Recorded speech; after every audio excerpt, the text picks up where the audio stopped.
Hey guys, welcome back to the academic powerhouse with your mathematical meathead himself, the realest guy in the room. Bada bing, bada boom. How you doing? How you doing?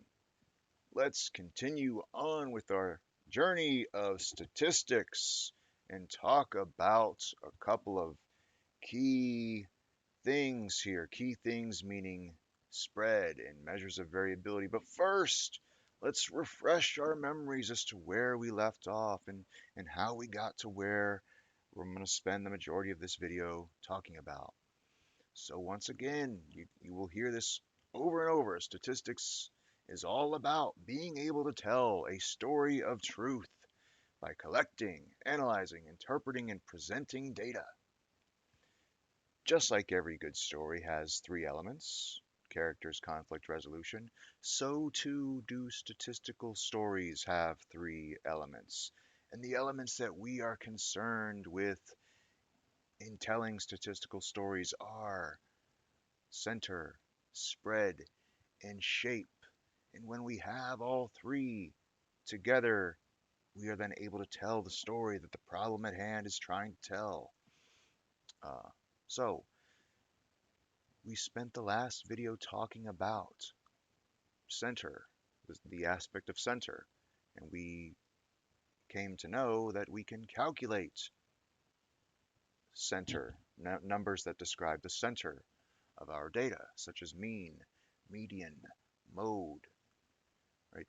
The center is one of two key different numbers, but it is a number that serves as a good numerical descriptive summary to, that describes the data. So for example, when you talk about average of something, say shoe sizes of sixth graders, seventh graders, they probably range, or they're probably, when you say the average, you're saying that you can pick a random sixth grader and the average shoe size, like seven-ish or whatever it may be. Sorry, I'm not super familiar with what your guys' shoe sizes are, but you pick that average and you can say, hey, sixth graders are this shoe size, seven or whatever it happens to be. I want to spend most of this video talking about spread, as I said, spread. How do we calculate spread? I want to focus primarily on two of these factors because they are quite meaty topics in and of their own. Don't want to necessarily have an hour-long video. I want to make it all bite-sized for you guys to take it all in because each one of these is important. So I'm gonna elaborate a little bit more on what you see up here, what you see up here. So let's scroll down a little. Let's just scroll a little more. There we go. Okay. You saw up there. You saw up there. I had three of them listed. The first one, range. The second one I had, you saw up there, was IQR, which is another word, or it means interquartile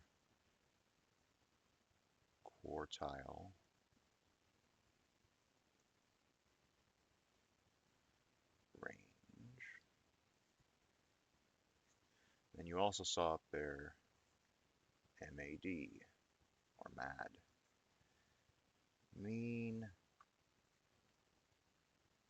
absolute deviation. I want to spend, like I said, this video talking about range and interquartile range. So conceptually at a high level, I know I've said this before, but I'll say it bears repeating. It bears repeating. Range, before we even start looking at numbers, at a high level, range is simply you have a data set and you take the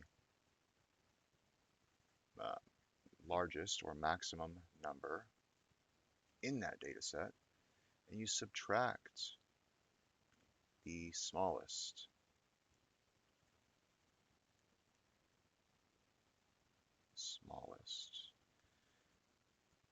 number. And then you get an answer, and that answer is your range. Your interquartile range is very similar to range, although it's slightly different. Keyword there being range, right? They both share that same word. But at a high level, the interquartile range is all about taking the maximum number minus smallest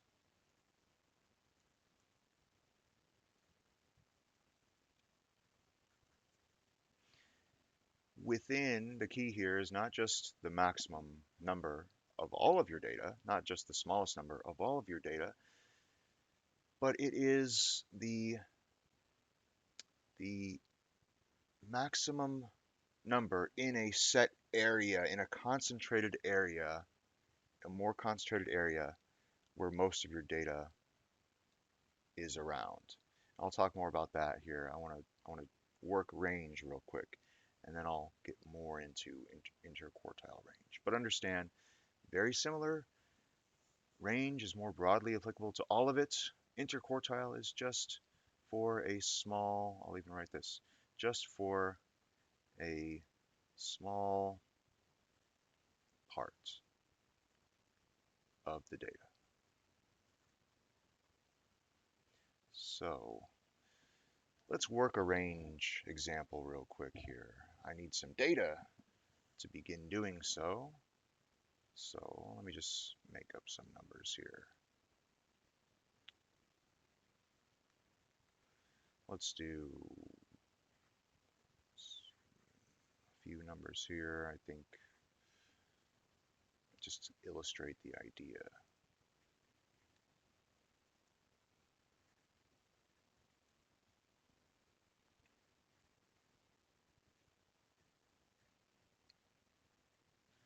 There we go. That's good enough, right? Of course, of course, all right.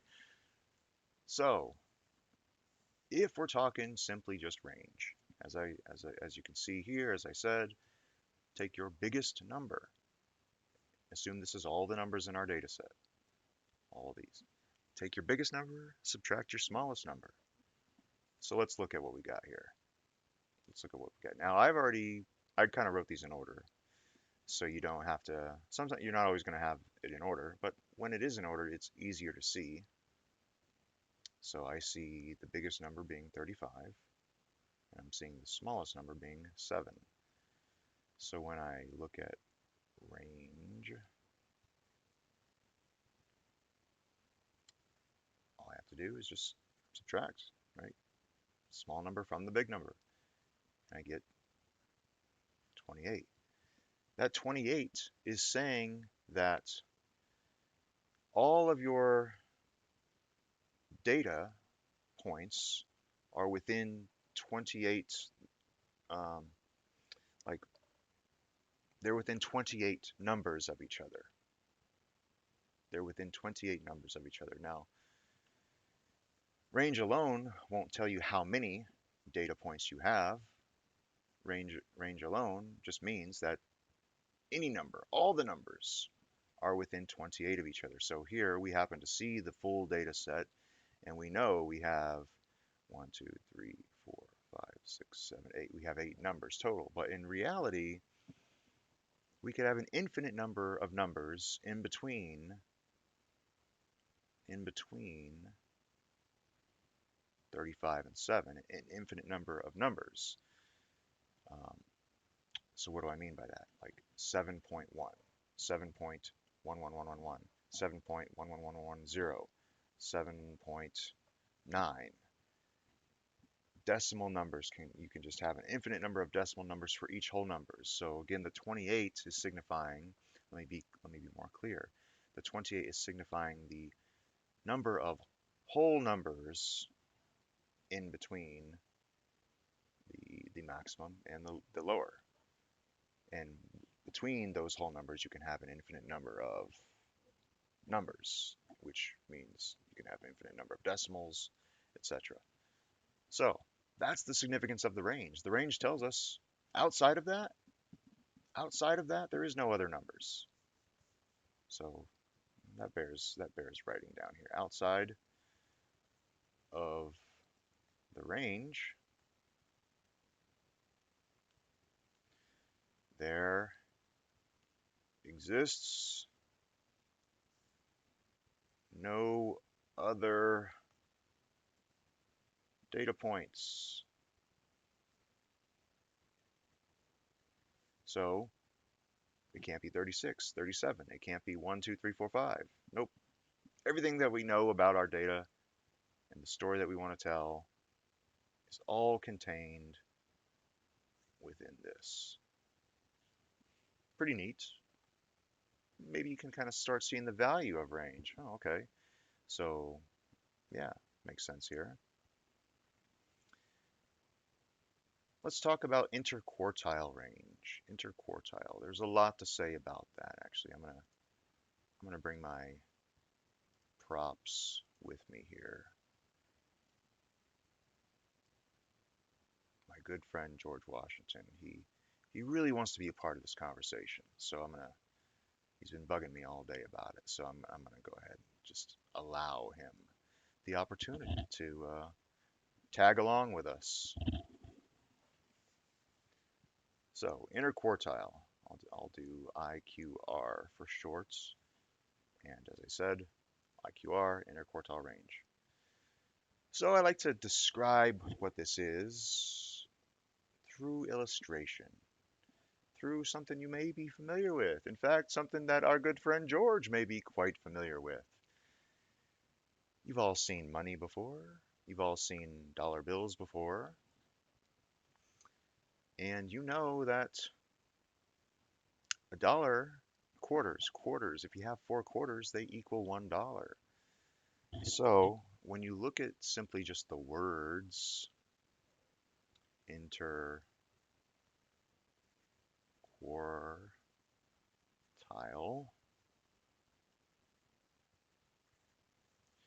the word is a clue, a little bit of a clue. That's the beauty of words, is that they always have some sort of a clue as to what they mean. Quartile, quarters, 4. So the clue, just from the name alone, is that you can say that it has something to do with splitting our data up into four equal parts. If you've come to that conclusion, congratulations, that is the correct conclusion to draw simply just from the word itself. Now, with that in mind, I want to explain this through art and visualization a little bit here, okay? Again, I'm not the best artist, but we'll make do. We'll make do. So this is a typical curve. If you're not super familiar with it, just know that it's just a graph of all the data points that we can possibly have. This is just one graph. In fact, I'll even do another version of the graph here right below. And so there's many ways to represent this particular graph, or graphs, or data through graphs, and here's just 2 ways. I'll explain what these are. So this is just a curve or a normal distribution.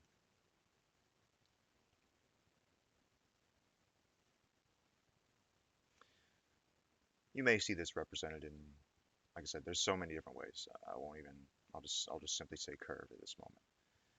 This one here is the same thing, represented as a box and whisker plot. Same thing. So what is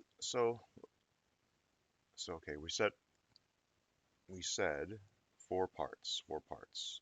Well, if we remember our measures of central tendency and what median is when we split our data into 2 parts.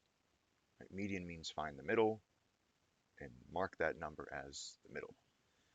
Well, looky here, this line here, this line is in fact, we can give it any random number here, but I'll say it's 5, right? 5. There we go, median 5. So what it's saying here is, okay, so, and that has nothing to do with, we haven't done anything yet. Other than finding our median. Again, median means we split it into 2. Well,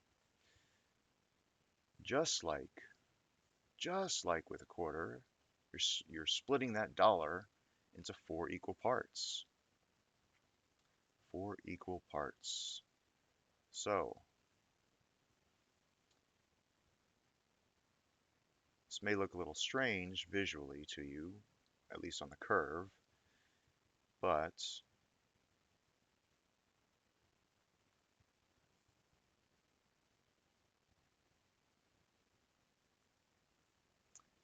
now if we were to say, let's say we don't know what this is, but let's call it Q3. Let's call this one Q1. And to be even more consistent, well, to be consistent, I'll even say, yes, this is median, but it's also Q2 equals 5. Right, so Q2 equals 5. Now, I say it looks a little strange because, this looks pretty big, but if what I'm saying, splitting it into 4 equal parts is making sense, then all of this, right, this goes off and off and off and on, right, but all of that together, oh, let me do this in gray here. Let me do these outer ones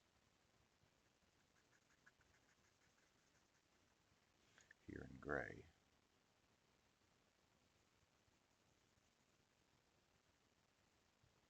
So I'm splitting this data up in such a way that they're 4 equal parts. In other words, this gray is split up in such a way that it's the same as this one, even though it looks a little bigger, just based on this visualization. And this one as well, right? They're all the same.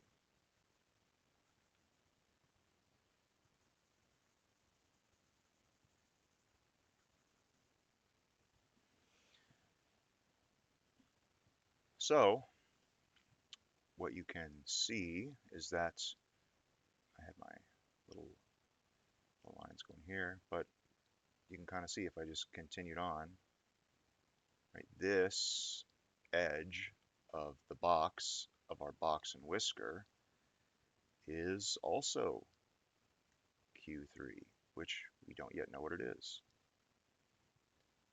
We'll find out though. This one, continue down, continue down. This side of the box, this edge here, Q1. So it's saying that all of this is equal to this, is equal to this, is equal to this, 4 equal parts. Now, in statistics, sometimes we don't necessarily care about what's happening over here, on this quarter, and in this quarter, right? These are known as outliers. In other words, if you think about the students in your class, right? You have an average representation of the height of a typical student in your class, but then you have some really tall guys and maybe even some really short guys or girls. And that's great and all. They apply. I mean, they're part of the class. We don't want to ignore that, but what we're saying let's eliminate them from the conversation so that we can make calculations that are applicable or that describe the data set a little bit more thoroughly, or simply we just want to focus on this area a little bit more, right? This is where, if we're saying these are four equal parts, this is where 50%, 50%, let me even, there we go, we're saying 50% of all the students, 50% of all the students are in here. That's a good enough, that's good enough for us to still make our calculations. If we have one person way out here, he might mess up our calculation if we were to include him. Or one person way out here, again, might mess it up if we include them simply to calculate. That's why sometimes we focus on just the middle 50%, the middle 2/4, 50%. 50%, we just focus here. So when you think about interquartile range, it's not really different. Well, it is different, but it's not like a huge leap in logic from what we know of range to be. Range is saying we'll take the tallest person, we'll take the shortest person, and we'll find out the difference. And everyone else falls within that, and that's true. The difference here is that we're just going to focus on where most of the people are, where it's mostly going to focus around center. So we're saying we're going to take, where can I write this at? Where do I have space? We're saying that if we want to find out the interquartile range, we're saying we want to take Q3 and minus Q1. If we do that,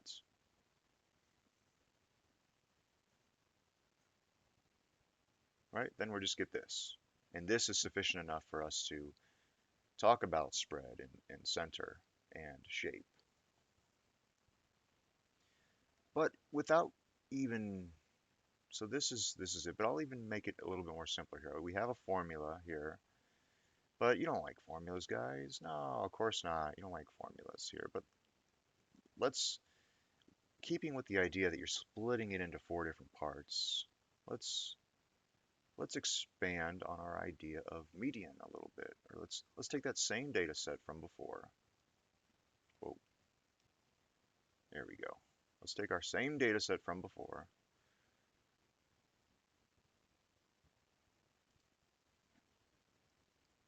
So let me rewrite it here. Let's see, what did I say?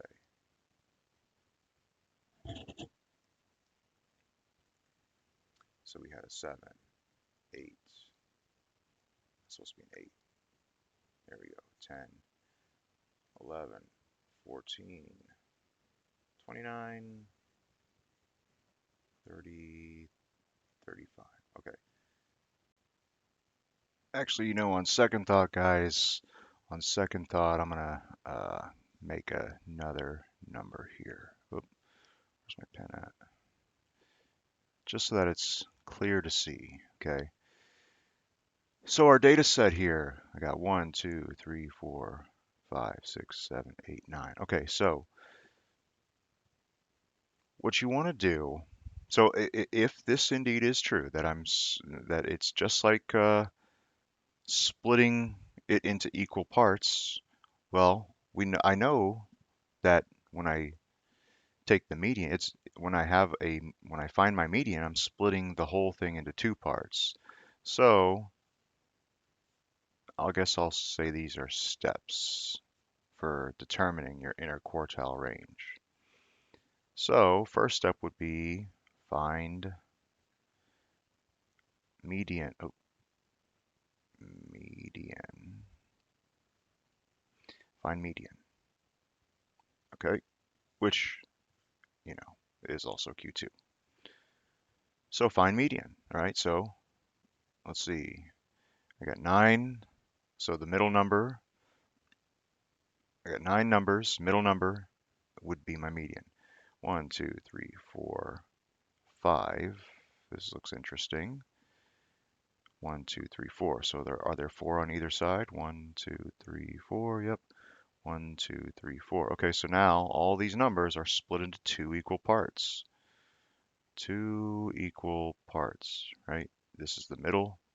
This is my Q2. So I'm saying that, so there's 4 here, right? There are 4 here. There are 4 here. Okay, so these are two equal parts. Now I got to think about cutting it, slicing it once again, finding the median of each half. So find the median of this half, find the median of this half. So let's start half by half. Let's see. Okay, so now I got 1, 2, 3, 4 numbers here.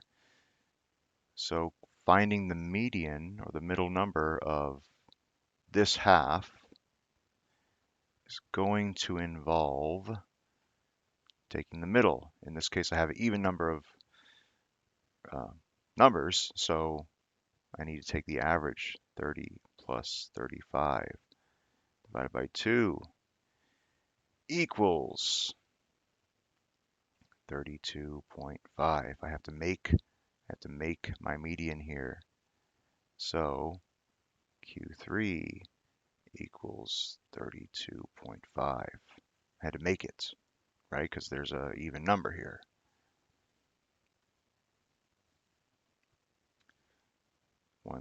I have 1, 2, 3, 4. Same idea. I have two numbers in the middle. It's an even number of numbers. I have to make a median. I have to make a median if I'm looking at this half. So in other words, 8 plus 10 divided by 2 equals 9. So the median that I created, Q1 equals 9. All right. So if I go back and remind myself of what my formula was, which I had written above, if we want to know just the range of 50% of our data, the middle portion of our data, all the data that's in here, these 2 quarters, if I want to know all the possibilities here, I simply do Q3 minus Q1. When I do that, let's see, I just found those out. So 32.5 minus 9 equals 23.5. So what this is saying is that there are an infinite number of possible um, there's an infinite number of possible values that could exist between what we know to be 50% of our data set. So any number between 9 and 32 and a half. So it could be 9.3, 9.4, 9.5, et cetera, all the way up to 32 and a half. So we're saying that half of all of our data is within a range of 23.5. Range meaning distance on either side of the middle, or interquartile range at this point, or either side of the middle, either side of the middle, either side of the middle. Collectively, it's 23.5.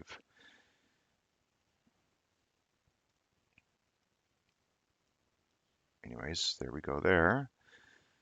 So there's that. Now, with that said, we have just found out interquartile range. We just found out interquartile range. I want to reiterate the purpose. Sometimes it's okay to do this. The reason why we do that is because we don't want, if we think about heights of our classmates, once again, we don't want a couple of really tall people way out here to interfere with our calculation of what the average student's height is. We don't want that to interfere. We don't want it to interfere. What we're saying is, because if we include them, in our calculation, it may calculate such that our average is here, which would not really be representative. If you have, you know, you just you don't want that. That's why we kind of avoid that by sometimes focusing on just this middle 50, right? To have a better representation of what average and median is and center, and we can get a decent sense of spread too with that. And so, with that said, I hope this has been informative. I hope you have built those mental muscles, got a good pump on today. Feel the burn, baby. Feel the burn because we got so much more to do. I'm going to give you some example, but we're going to run through a bunch of example problems so that these sticks quite well. But also, before we do that, though, we got to talk about mean absolute deviation. That's a huge one. That's a huge one. It definitely bears its own separate video in talking about. So, with that said, guys, with that said, I hope you have a phenomenal day. I hope you have a phenomenal day, and I will see you on the next video. Take care. See you later.